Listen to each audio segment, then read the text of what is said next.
수강생 여러분 안녕하세요. 지난 시간에는 미국 잉여농산물 원조의 배분 실태에 대하여 살펴보았습니다. 이번 시간에는 미국 잉여농산물 원조가 한국 경제에 미친 영향에 대해 간략히 알아보겠습니다.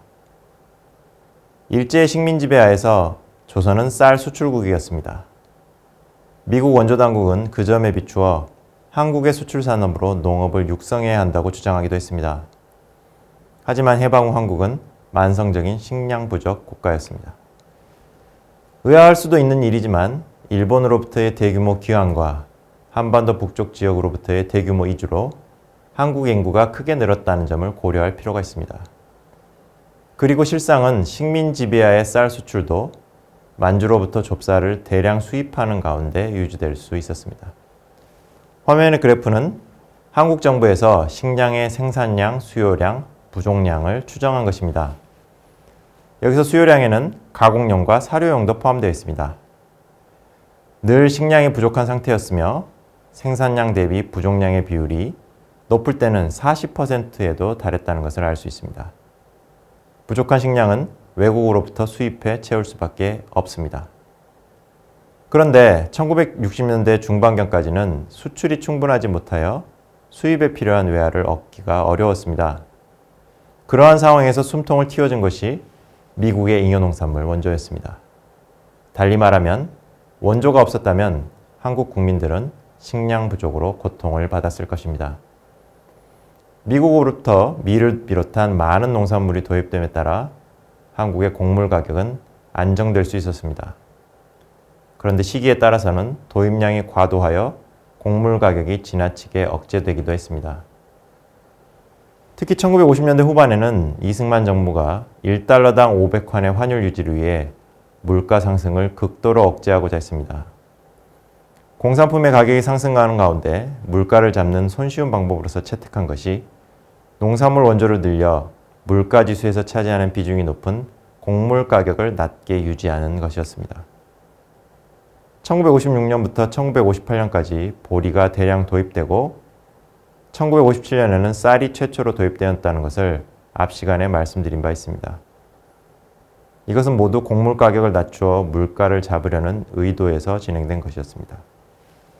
실제로 화면의 물가지수를 보면 1957년 중반부터 1959년까지 곡물 가격이 하락 추세를 보였던 것을 알 수 있습니다. 이것은 곡물을 제외한 물가지수가 상승 추세였던 것과 대비됩니다.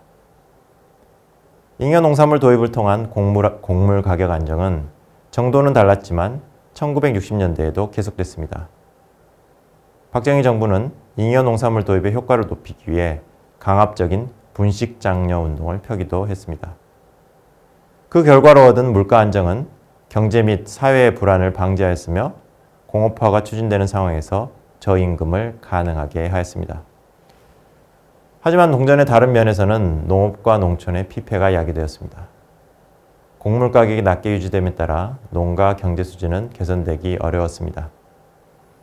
국제적으로 한국 농업의 경쟁력이 높지 않아 농업의 축소가 장기적으로 불가피했던 측면은 있습니다.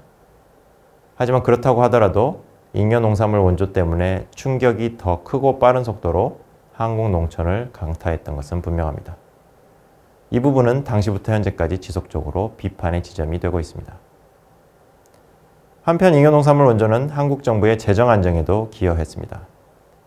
한국 경제는 북한군과 맞설 군사력을 안정적으로 유지하기에는 매우 취약했습니다. 미국의 원조는 한국 정부의 재정을 확충시켜 대규모 군대를 유지할 수 있도록 했습니다.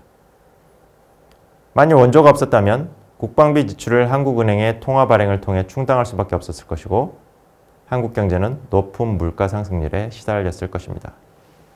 지금 보시는 그래프는 잉여 농산물을 비롯해 원조 물자 전체의 판매 대금, 즉 대충 자금으로 국방비에 얼마만큼을 충당했는지 비율을 추정한 것입니다.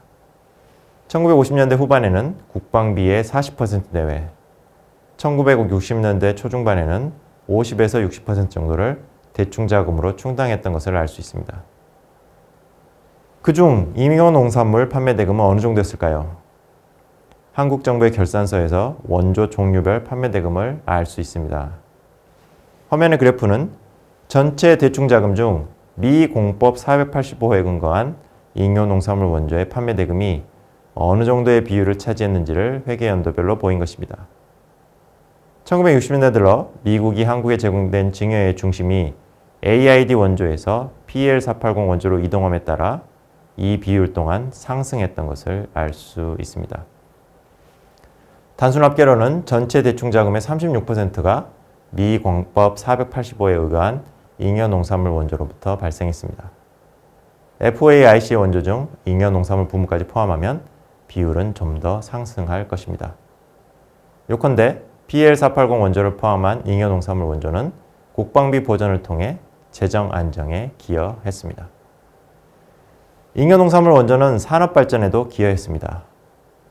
잉여농산물 원조의 절반 가까이를 차지했던 원면은 식량이 아니라 제조업의 원료였습니다. 한국의 면방직업은 원조에 힘입어 빠르게 성장할 수 있었습니다. 개발도상국의 산업 발전이 대개 섬유산업에서 시작되고 특히 면방직업이 그 중심을 이룬다는 점을 고려하면 잉여농산물 원조가 한국 산업 발전에서 수행한 역할은 매우 중요했다고 할 수 있을 것입니다. 다만 원조 원면의 배분이 소수의 면방직업자에게 매우 유리한 조건으로 이루어지다 보니 특혜 논란이 심각하게 대두되기도 했습니다. 특히 시장 환율보다 낮은 환율로 원조 자금을 배분받은 것은 가려진 보조금이 아니냐는 의미에서 은폐 보조에 대한 비난이 거셌습니다. 화면의 신문 기사는 4.19 이후 이 점을 지적한 기사 중 하나입니다. 지금까지 미국 잉여농산물 원조가 한국 경제에 미친 영향을 간략히 검토해 보았습니다. 다음 시간에는 미국 잉여농산물 원조에 대하여 강의 내용을 요약 정리해 보겠습니다.